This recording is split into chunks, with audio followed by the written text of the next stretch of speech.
Teeth. Most of us have them. We chew with them, we show off our smile with them, corporations make money off of them, and sometimes teeth are made from dead soldiers. Hello everybody, today we will be talking about the weirdly morbid history of dentures. Before we get into that, if you're new here, hello, and if you're returning, it's good to see you again.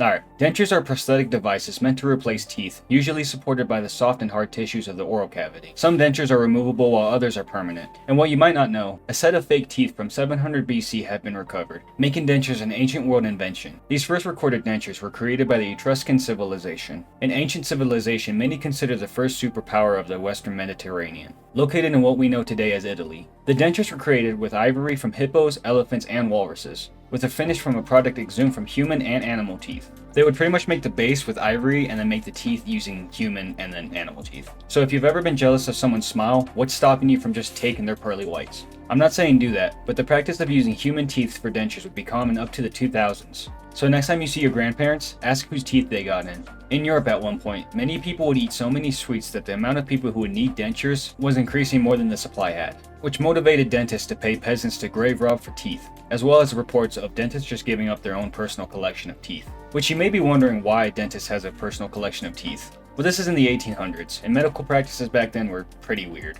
And by pretty weird, I mean unethical. Not like charge you $200 to tell you to piss off unethical, but unethical as in testing on a gunshot victim by dropping a piece of food tied on a rope into their exposed stomach to see how digestion works.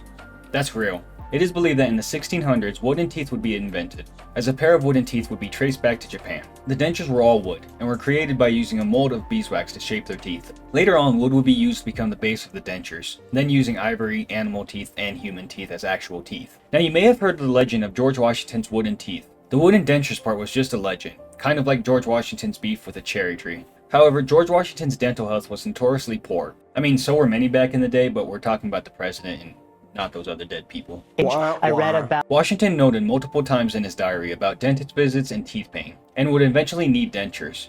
These dentures were made out of animal horns, animal teeth, and human teeth. Some of the human teeth were of his own, as he kept some after being pulled. However, he also purchased 9 teeth from African Americans, although he didn't write down if these teeth were given up willingly. But it's the 1700s, and the reason we know these details is because of George Washington's journal. And by the way he refers to African Americans, I'm assuming the teeth weren't given voluntarily. While the legend of George Washington messing up a cherry tree is simply to propel him as a role model, I don't understand the wooden teeth myth. I also don't even remember why I've heard this, but I swear I always thought he had wooden teeth growing up. But then again, I also don't think about other people's teeth. This myth is also easily disproved because wooden dentures wouldn't come around to America until the 1800s. And our boy, if you're American, died 17 days before the 18th century. Japan, the birthplace of wooden dentures, would continue to use wooden dentures until the 1900s. And while wooden dentures would be a step forward, ivory, porcelain, animal teeth, and human teeth would continue to dominate as the material used for dentures before the 20th century. During the 1800s, so many people, specifically Europeans, loved sweets.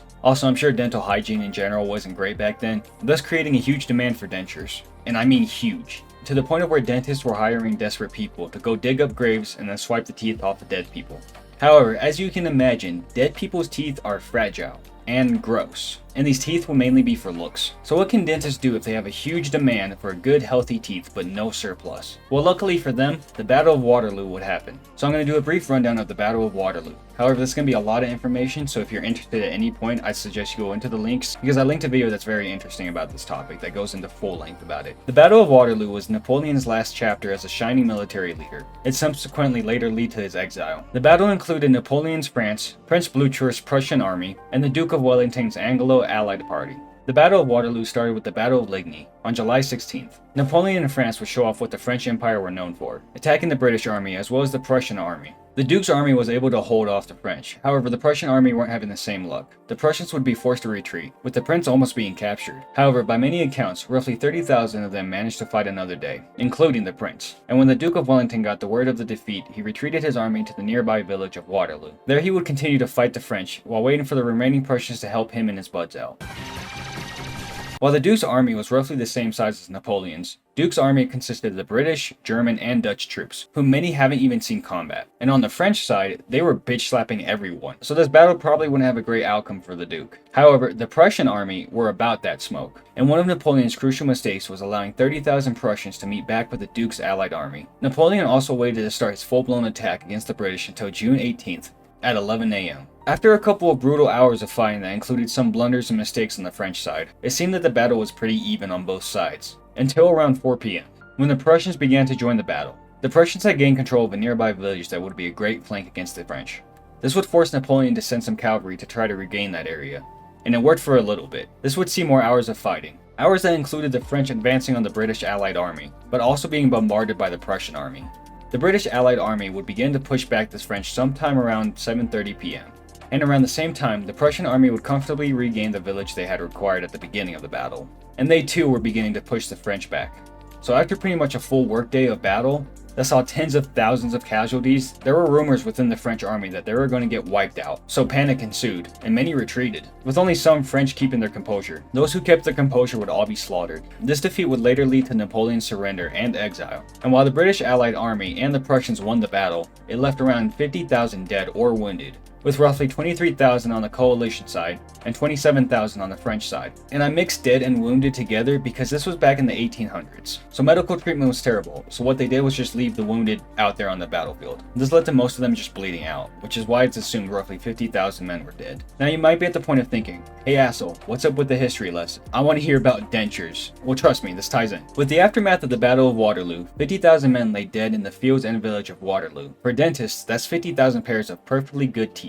And yes, that's horrible, but dentists had a demand they were willing to pay for. So soldiers, villagers, and some British people who had traveled to Waterloo began taking teeth, usually using pliers. They then would sell these teeth to dentists or even people looking to collect. It isn't known how many pairs of soldiers' teeth were taken. However, Waterloo teeth would become a phrase in Europe, usually talking about the higher class with fake teeth. As horrible as this practice of taking fake teeth is, it would continue for roughly 100 years, and it wouldn't be exclusive to Europe. Many fallen soldiers from America's Civil War had their teeth taken, specifically for dentures. The public's reaction wasn't fully okay with it, even for how messed up things were back then. There was a stigma against people who had fake teeth. This was because dentures were extremely expensive back then. And then on top of that, the teeth were taken from dead soldiers, creating even more of a negative stigma. The negative stigma around dentures would slowly die out, and the use of human teeth throughout the centuries would slowly diminish. This is because of a multitude of reasons, like the Anatomy Act, leading to a lot less thievery, to name one thing.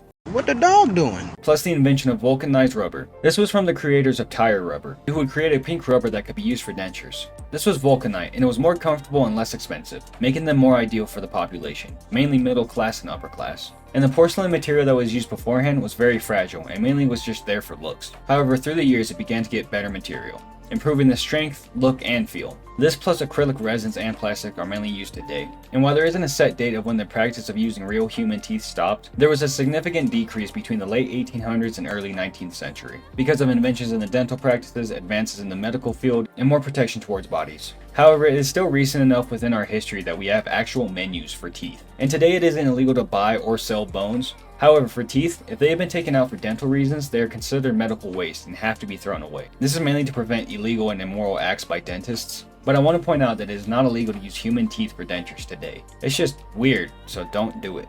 This is not an endorsement to steal other people's teeth for dentures. From ivory to dead soldiers' teeth being stolen, to customizable plastics and molds, dentures have a surprisingly weird and morbid history, and I hope you all enjoyed learning about it as much as I did. If you're still here, thank you for watching. It's time for you to look for a new video. If you enjoyed this, please leave a like, and why not subscribe? Alright, bye.